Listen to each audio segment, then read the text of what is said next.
dessa tarde, orando ao nosso Deus, Santo e amado Deus.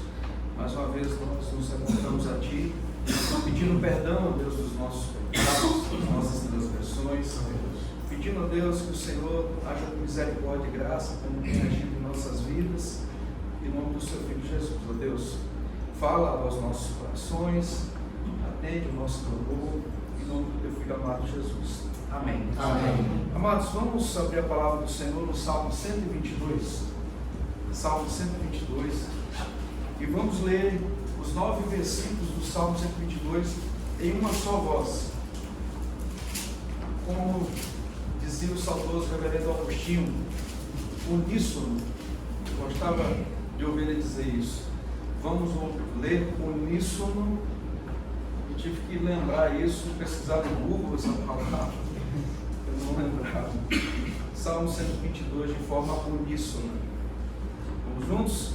Alegrei-me quando me disseram: vamos à casa do Senhor. Parar os nossos pés junto às tuas portas, ó Jerusalém.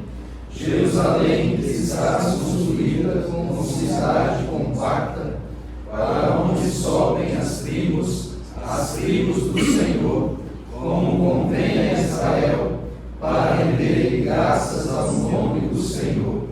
Lá estão os tronos de justiça, os tronos da casa de Davi.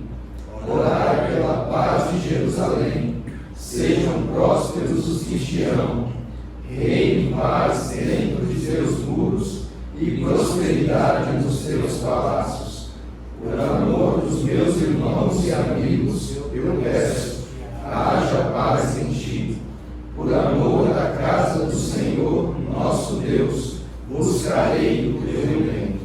Vamos ainda continuar, melhor dizendo, louvar o nosso Deus com o hino 303 dos nossos hinários, Pendão Real.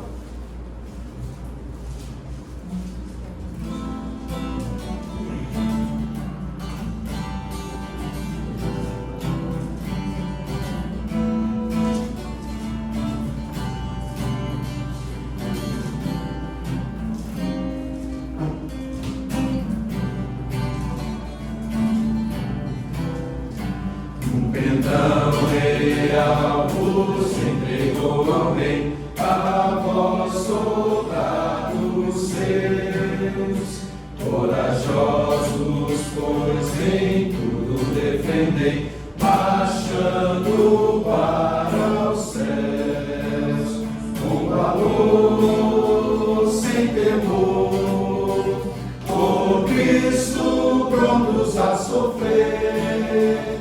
Nem alteguei o seu pendão, firme sempre até morrer. Esformados já nele fez batalhões no grande usurpador.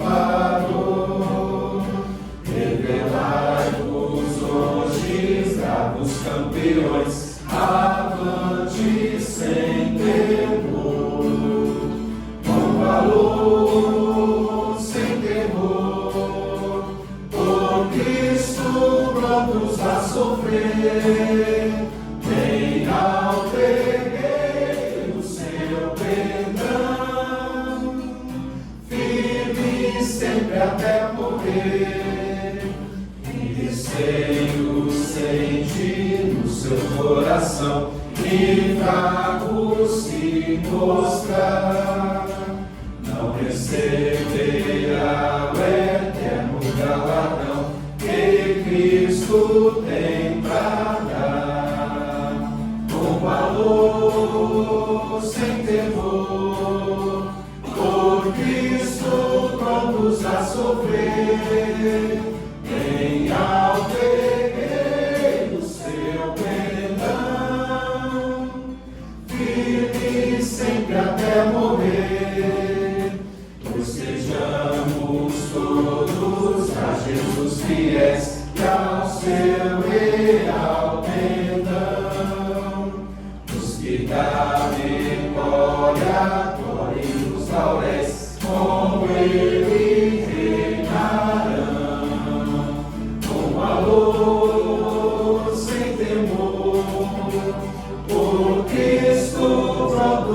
sofrer, nem alberguei o seu perdão, firme sempre até morrer. Amém. Ainda vamos orar mais uma vez com o seminarista Newton, uma oração de adoração ao nosso Deus. Senhor, Pai Santo, Pai querido, nós te adoramos, ó Deus, porque Tu és santo, Tu és perfeito, ó Deus. Não há ser, ó Pai Santo, tão perfeito como Tu. Tu és santo, grandioso, assentado em um grande trono, ó Deus, de onde governa toda a terra e todo o universo. E um dia o Senhor voltará, ó Deus, sentado nesse mesmo trono, aonde, ó Deus, reinará conosco por toda a eternidade. Obrigado, ó Deus, por essa grandiosidade, e mesmo sendo grande, tão amoroso conosco. Muito obrigado em nome de Jesus. Amém. Amém. Amados, hoje temos sermão de prova. Hoje vai pregar o seminarista Leandro Galino. Boa tarde, meus irmãos. Boa tarde. Vamos abrir as nossas Bíblias no livro dos Salmos, o Salmo de número 95. Salmo de número 95.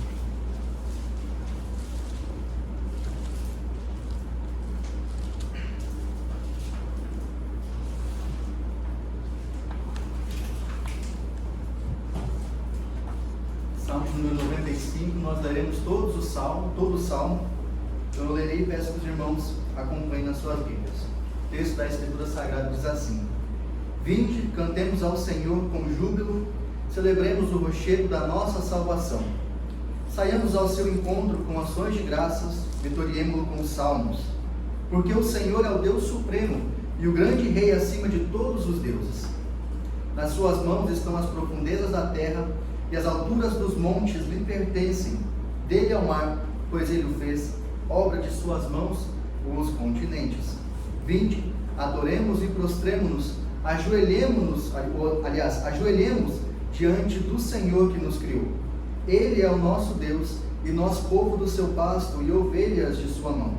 Hoje, se ouvirdes a sua voz, não endureçais o coração como em Meribá, como no dia de Massá no deserto, quando vossos pais me tentaram, pondo-me à prova, não obstante terem visto as minhas obras. Durante 40 anos estive desgostado com essa geração e disse: é povo de coração transviado, não conhece os meus caminhos. Por isso, jurei na minha ira, não entrarão no meu descanso. Vamos orar mais uma vez? Pai Santo, nós louvamos o Senhor, porque a Tua palavra fala no nosso coração. Obrigado por Sua revelação, obrigado porque através dela nós podemos aprender e conhecer as Tuas vontades, os Teus mandamentos, e assim sermos habilitados a obedecermos o Senhor, Pai. Fala no nosso coração nesse momento, ministra para nós, é o que nós pedimos em nome de Jesus. Amém. Meus queridos irmãos, o domingo é o dia do Senhor, e por ser o dia do Senhor, nesse santo dia, nós paramos todas as atividades que nós fazemos, tudo que está relacionado ao cotidiano, e separamos para descanso e principalmente para adoração a Deus.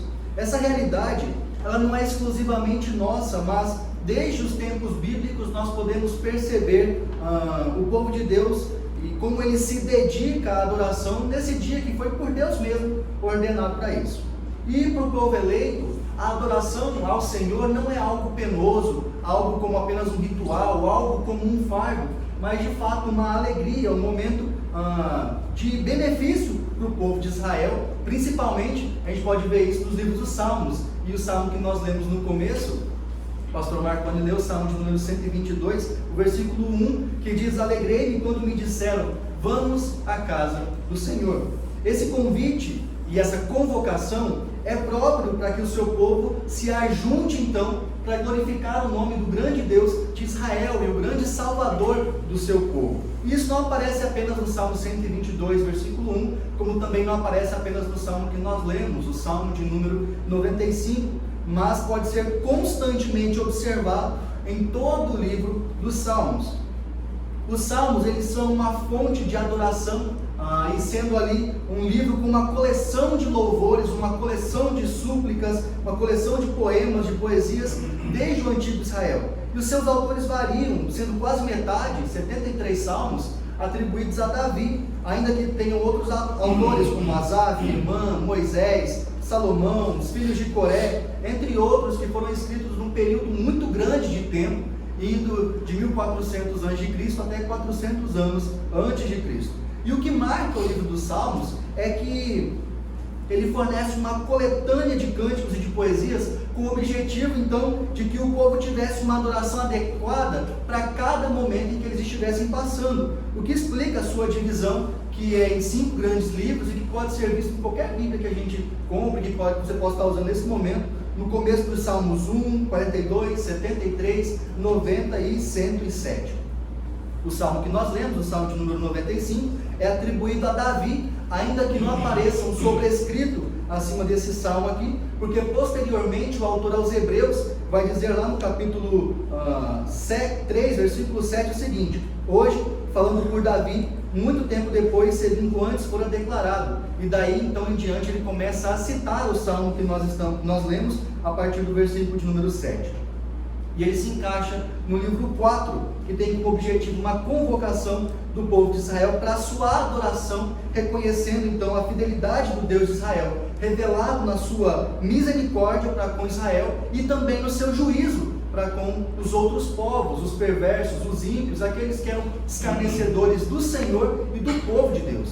E é muito interessante observar isso, porque ainda assim, alguns salmos nós podemos perceber como toda a terra, todos os povos, não apenas o povo de Israel, é chamado para adorar o Deus de Israel. Fica muito claro no Salmo 94 isso, onde o salmista clama a Deus por socorro, entendendo que a vingança vem do Senhor, sabendo que Ele conhece todos os caminhos do homem e que dará pago a cada um de acordo com as suas ações, aquilo que cada um faz, tendo em vista que Ele conhece os pensamentos, que Ele penetra ali no mais profundo do coração do homem. Ainda que também entenda que Deus Ele castiga os seus filhos para que eles sejam assim aperfeiçoados, para que pela lei de Deus, demonstrando a sua justiça ali, possam ser aperfeiçoados a andar nos caminhos do Senhor. Portanto, o povo reconhece a justiça de Deus em destruir os pagãos e os ímpios por serem escarnecedores, e também a sua misericórdia em castigar e repreender o seu próprio povo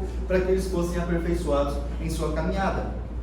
E pela obediência aos mandamentos de Deus, o povo gozaria de paz na terra em que eles estavam ali naquele momento. Nesse sentido, o povo de Israel então é convocado a render louvores e culto a Deus já muito antes aqui do Salmo de número 95.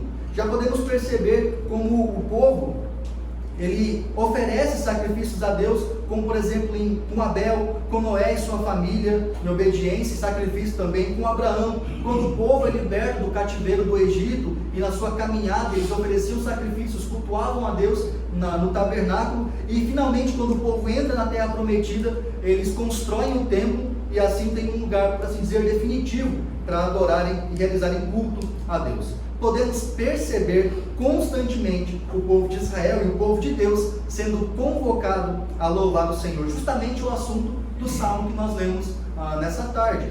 Então na exposição de hoje, eu quero tratar com os irmãos sobre alguns elementos na convocação de Israel à adoração. Alguns elementos na convocação de Israel à adoração. Entendemos que esse texto está de fato falando a respeito de uma convocação, de um convite de Israel, uma chamada de Israel para adoração. Por isso o Salmo ele usa expressões como cantemos, celebremos, saiamos ao seu encontro, vitoriemo-lo e outras expressões próprias de uma convocação, de um chamado para cultuar o Senhor. Assim, o primeiro elemento constado aqui nessa convocação de Israel à adoração são as causas para adorar a Deus.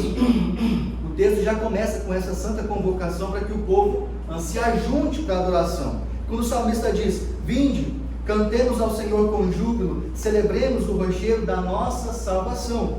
Aqui, portanto, há uma santa convocação para que o povo se achegue à presença do grande Deus de Israel em um convite maravilhoso de alegria na presença de Deus. Com essas expressões, cantemos, que traz a ideia de exprimir um grito de alegria, o que acontece 2 vezes já nesses 2 primeiros versículos. É interessante como o convite traz à memória uma situação que seria de certa forma negativa e que o povo olhava com uma perspectiva negativa que aconteceu na sua história, que é mostrado no versículo de número número 1, quando ele diz celebremos o rochedo da nossa salvação. É interessante como esse convite traz à memória essa situação reprovável que o povo de Israel diz, porque alguns autores, como por exemplo David Howard Jr., ele entende que o texto citado aqui como rochedo da salvação, alinhado ao restante do Salmo, quando ele vai lembrar mais para frente a respeito do incidente que ocorreu em Meribá, em Massá no deserto, que quando os pais desse povo foram reprovados por Deus e castigados por Ele a não verem a terra que o Senhor havia lhes dado. Mas agora eles são chamados a observarem essa perspectiva dessa situação de uma forma positiva e animadora, de que este povo, o povo que estava ouvindo essa convocação de Davi aqui para cantarem, para louvarem o Senhor, eles não tinham o coração endurecido, porque a infidelidade a si mesmo, se eles tivessem o coração endurecido, se eles fossem povo perverso, um povo não temente a Deus, Deus lhes teria ocultado a face, como ele mesmo disse em Deuteronômio 31, versículo 17, naquele momento em que Deus estava advertindo Moisés a respeito de que depois da sua morte, o povo se viraria contra o Senhor, voltaria a adorar outros deuses, e é naquele texto de Deuteronômio capítulo 31, versículo 17, o Senhor diz: nesse dia a minha ira se acenderá contra ele, desampará-lo-ei e dele esconderei o rosto para que seja devorado. Assim, quando esse povo é convocado à adoração a Javé e de fato comparece, de fato vai até o Senhor para adorar, estão se posicionando como servos do Senhor, estão se posicionando como verdadeiros adoradores de Deus, de forma, meus irmãos, que o Senhor não iria os desamparar. Eles estavam se posicionando como servos, entendendo que este rochedo, que antes os havia salvado, lá em Meribá, naquela situação, ainda que o povo tenha pecado contra Deus, esse mesmo rochedo da salvação continuava operando de forma salvífica constantemente nas suas vidas. É nesse sentido que essa convocação continua, para que eles saiam ao encontro do Senhor.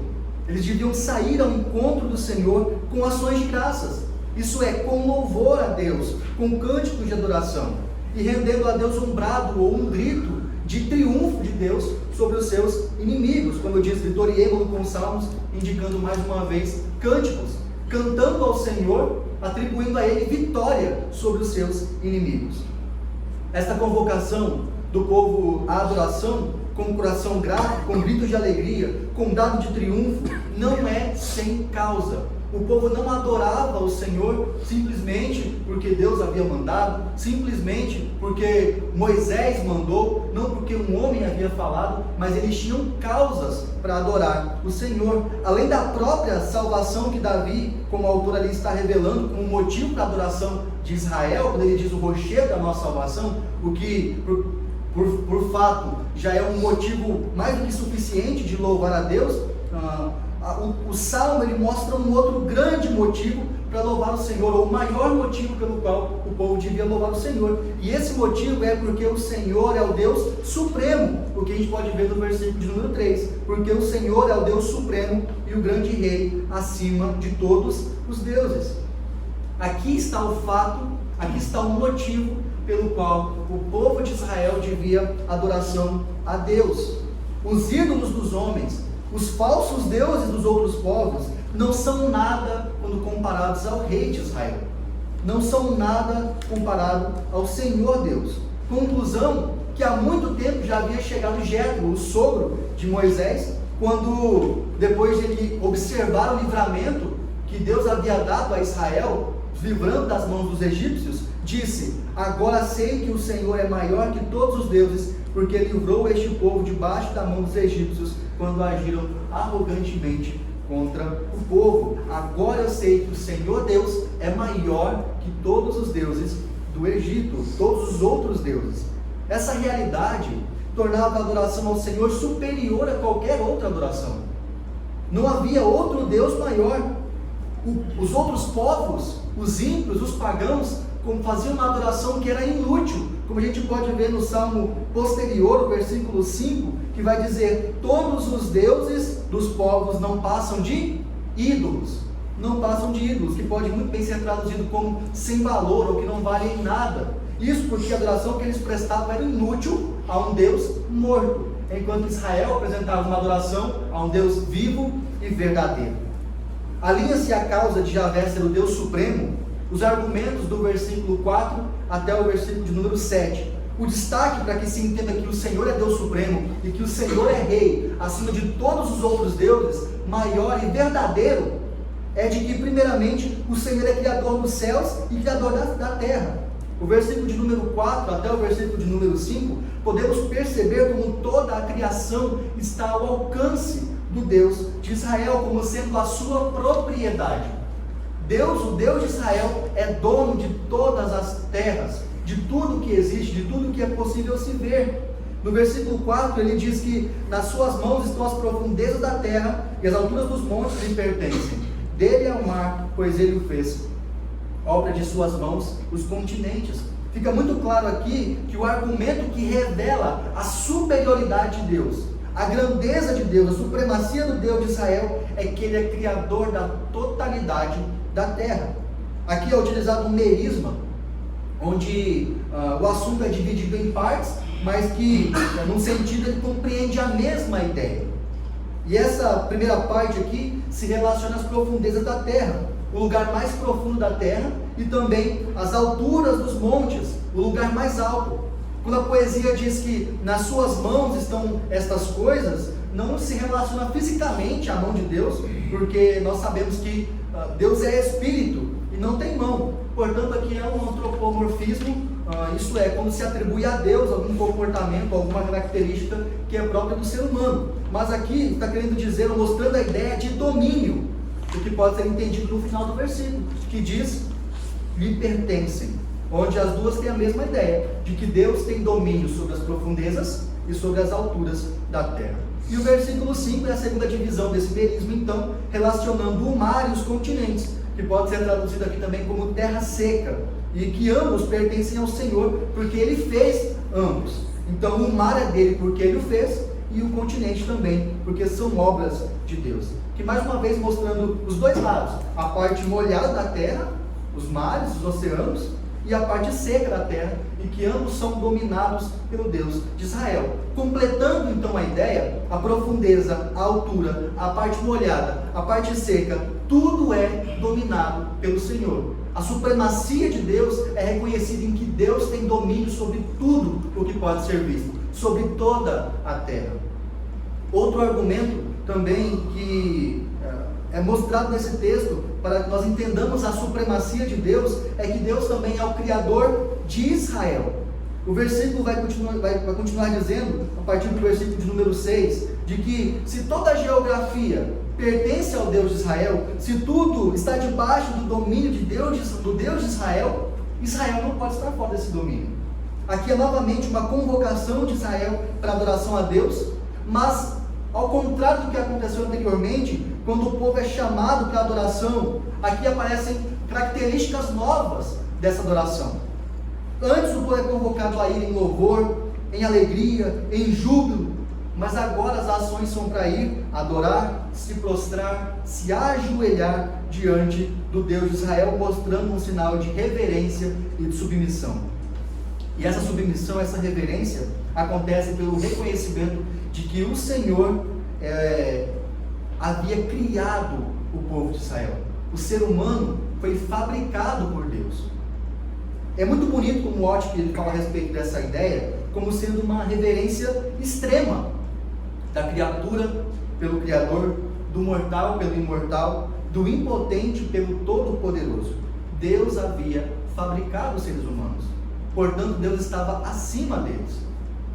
Mas muito mais do que uma relação apenas de Criador e criatura, havia uma relação de aliança.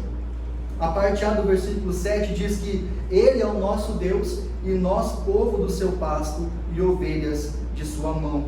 Essa aliança que existe entre o povo de Israel, aliás, entre Deus e o seu povo, revela todo o cuidado de Deus, todo o cuidado do Senhor em favor deste povo, como sendo o seu pastor. Por isso que o versículo diz, Ele é o nosso pastor, né? Nós somos o povo do seu pasto e somos ovelhas da sua mão.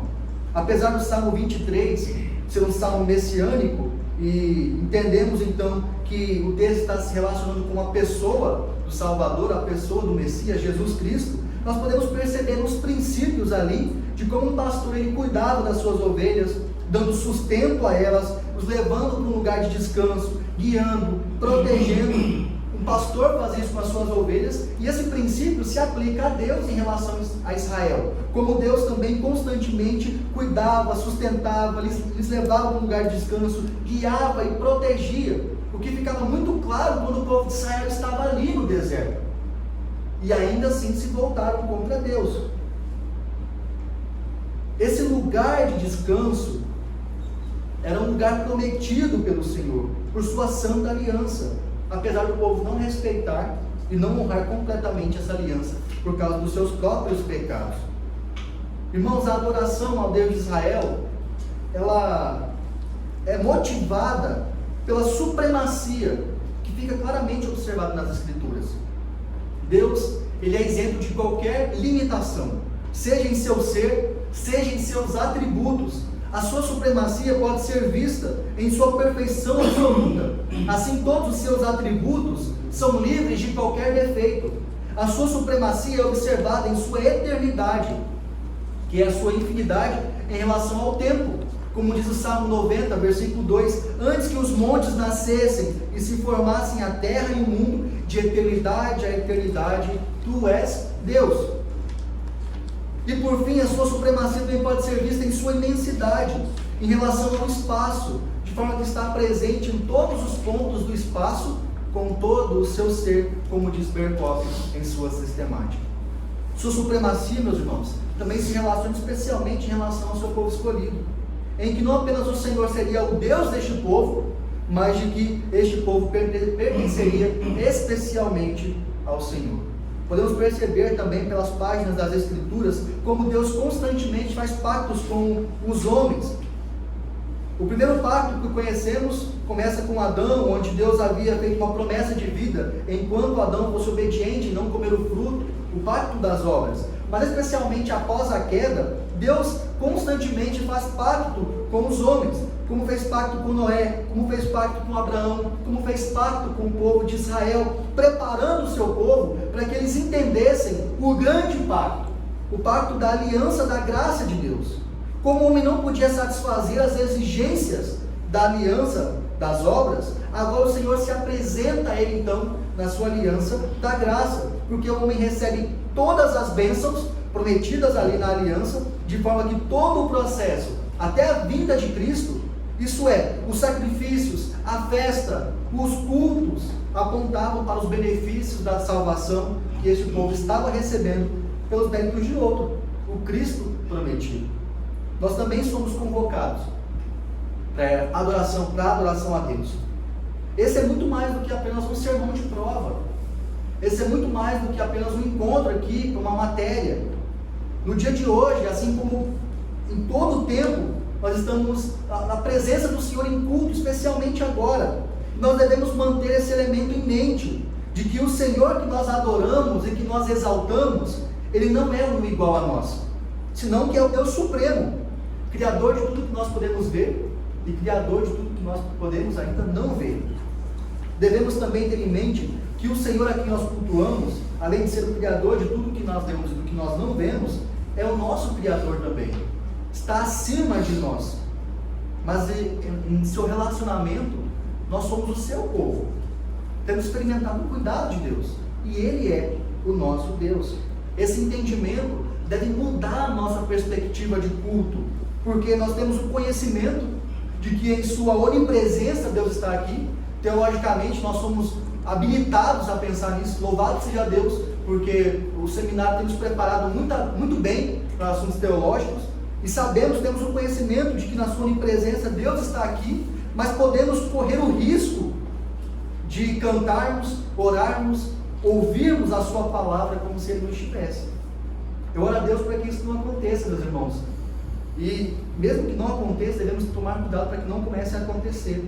Devemos louvar a Deus a forte pulmão, devemos cantar louvores ao Senhor, exaltando a sua grandeza com toda a nossa força. Devemos nos curvar, devemos nos prostrar, devemos nos humilhar em submissão à grandiosidade do nosso Deus e ouvir a exposição da palavra do Senhor, do texto sagrado, com toda a atenção, porque de fato é a proclamação da revelação do Todo-Poderoso, Criador de todas as coisas. Nós devemos tomar cuidado, meus irmãos, para que, pelo constante contato com as Escrituras Sagradas e o constante contato com as coisas sagradas, não nos acostumemos, não devemos nos acostumar com o sagrado. Além desta convocação à adoração ser motivada pelas causas que nós vimos, aliás, uma grande causa, com muitos argumentos, a supremacia de Deus. Outro elemento que podemos notar nesse texto são as advertências contra essa adoração. O final do versículo 7, a parte B do versículo 7, é uma transição aqui entre esses dois elementos. No culto a Deus, Deus fala. E o versículo 7 diz: se hoje ouvirdes a sua voz. Hoje, essa expressão hoje que aparece aqui, denota toda a urgência com que a mensagem posterior estava sendo carregada. Não era hoje, ali no tempo de Davi. Hoje, se vocês ouvirem, então se amanhã não tem problema, vocês não precisam mais ouvir. Não, mas demonstra urgência. O povo de Deus precisava urgentemente, imediatamente, dar atenção à voz de Deus. Nessas advertências, nós podemos notar duas principais. Primeiro, ouçam a voz de Deus.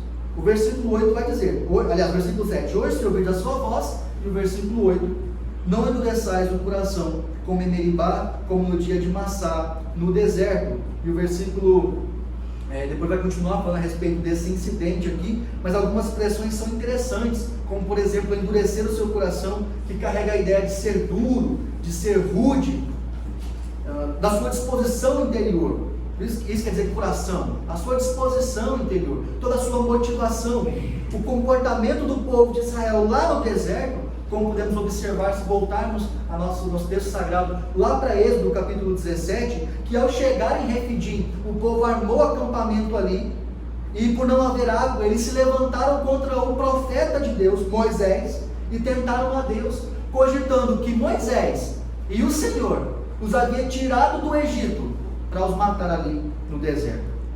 Apesar de Deus lhes dar a água por meio da rocha que foi ferida, que era um tipo de Cristo que foi ferido para que o seu povo obtivesse então a salvação, aquele lugar ficou marcado pelo nome de Massá e Meribá, por causa do que aconteceu. Afinal de contas, Meribá significa contenda e Massá significa tentação, pois eles contenderam contra o Senhor e tentaram o Senhor naquela situação. Quando o povo vai dizer, como fica claro no Salmo 95, versículo 9, que diz: quando vossos pais me tentaram, pondo-me à prova, não obstante terem visto as minhas maravilhas. Essa tentação aqui, que o povo passou, aliás, o povo tentou a Deus, era no sentido de que eles cogitaram que Deus não estava com eles, tendo em vista que estavam sem água.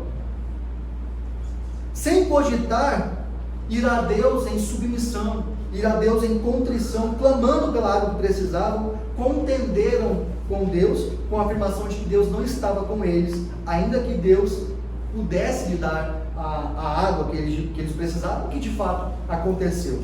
Assim eles viram todas as obras maravilhosas de Deus, que foi revelado por Deus, em lhes tirar da terra do Egito, com forte mão, com todo o seu poder sendo revelado ali, com grandes maravilhas, com seus animais, com as crianças, com as mulheres, e inclusive despojando o Egito, e agora tentam a Deus como se ele não tivesse poder de lhes dar água. Assim decidiram, em toda a sua disposição interior, seu coração, se tornarem rudes, se tornarem duros, pensando assim. Essa sentença, aliás, essa advertência de Deus também é revelada na sua sentença. Os versículos finais descrevem que durante 40 anos, o versículo de número 10 vai dizer, durante 40 anos, ou diz, né? Estive desgostado com essa geração e disse: é povo de coração transviado, não conhece os meus caminhos.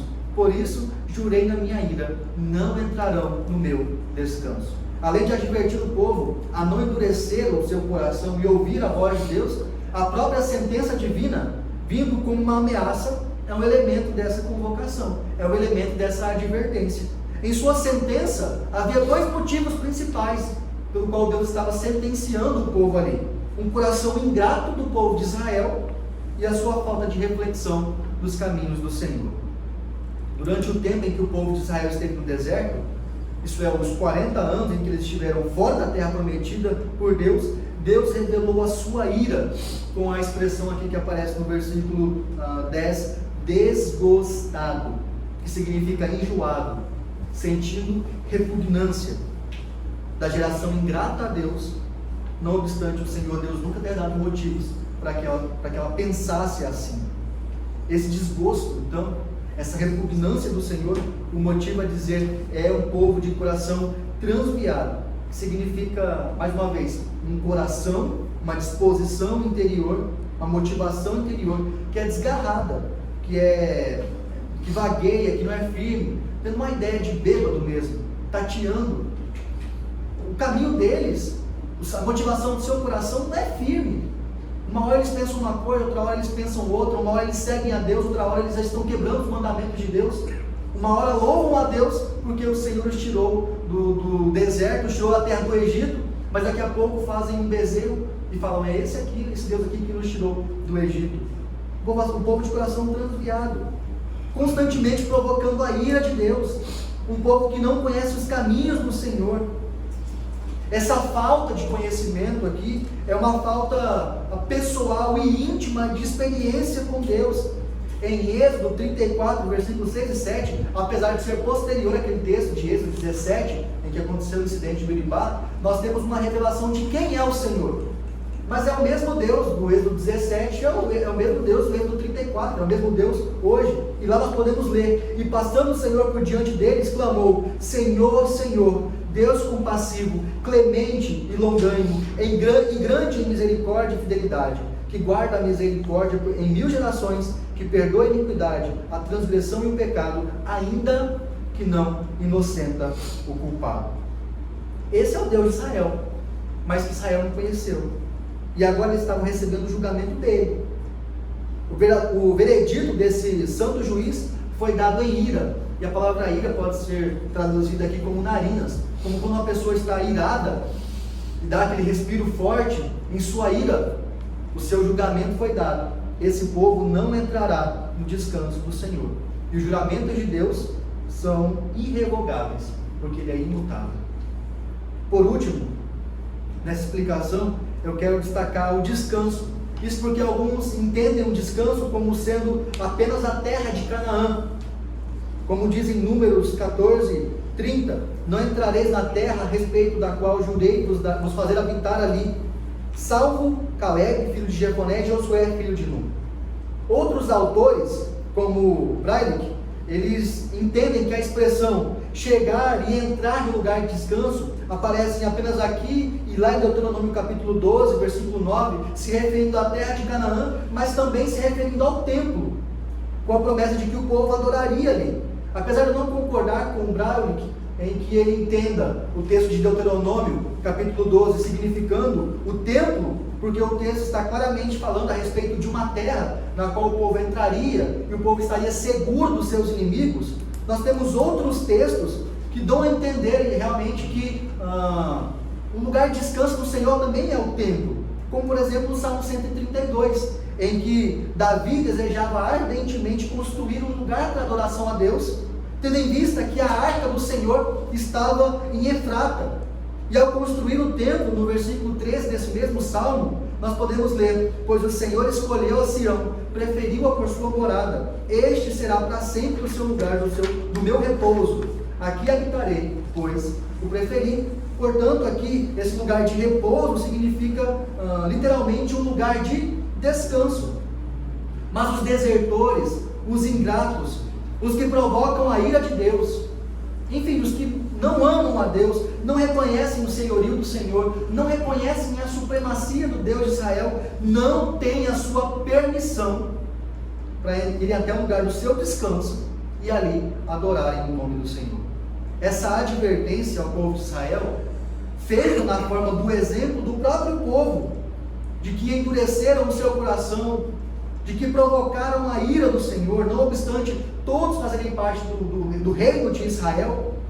E de fato, esses 40 anos foram um castigo para o povo, como está descrito num período de sofrimento. Podemos ver isso lá em Números 14, versículo 22 e 23. Nenhum dos homens que, tendo visto a minha glória e os prodígios que fiz no Egito e no deserto, todavia me puseram à prova já 10 vezes, não obstante, não obedeceram a minha voz, nenhum deles irá até que com juramento prometi a seus pais. Sim, nenhum daqueles que me desprezaram haverá. As práticas pecaminosas daquele povo que habitava ali naquela terra foi o motivo pelo qual o Senhor os desterrou dali. O que a gente pode ver lá em Levítico 20, 23. Não andeis nos costumes da gente que eu lanço de diante de vós, porque fizeram todas estas coisas, por isso aborreci deles. Porém, o próprio povo de Deus andava assim também agora, como pode ser posteriormente visto na história do povo de Israel. Eles começaram a fazer as mesmas práticas do povo que vivia ali. Essas advertências têm como objetivo preservar o povo de Deus para tomarem cuidado com as suas atitudes. Lembram que eu disse anteriormente que Deus ele revela o seu juízo em castigar o ímpio, em castigar o perverso, o destruindo, mas que também castiga o seu povo para que eles pudessem ser corrigidos nos seus caminhos? Aí é isso que acontece aqui. Essa advertência tem como objetivo o povo tomar cuidado com as suas atitudes, de não tornarem o seu espírito endurecido, o seu coração endurecido, e de observarem o fim que levou aqueles que não eram verdadeiros adoradores. Assim nós também somos advertidos hoje ao ouvirmos a voz do Senhor revelada em sua palavra.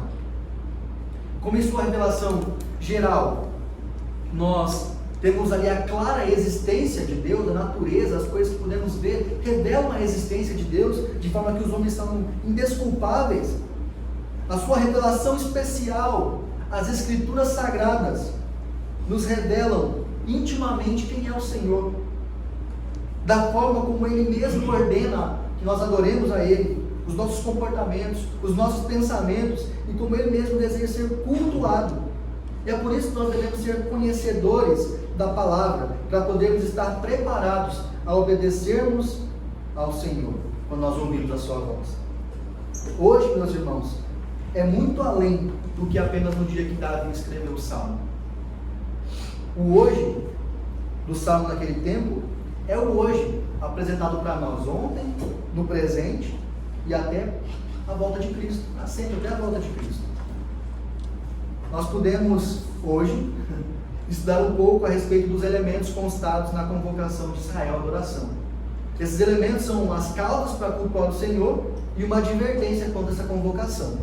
Assim, vale nós lembrarmos que o motivo de nós adorarmos a Deus é a sua supremacia, a sua autoridade sobre tudo, em Ele ser o Criador do universo, Criador dos seres humanos, e além disso ser o nosso Deus e nós sermos o seu povo. E as advertências são para nós não endurecermos o nosso coração quanto a essa convocação, tendo em vista o exemplo que nos cerca daqueles que assim agiram.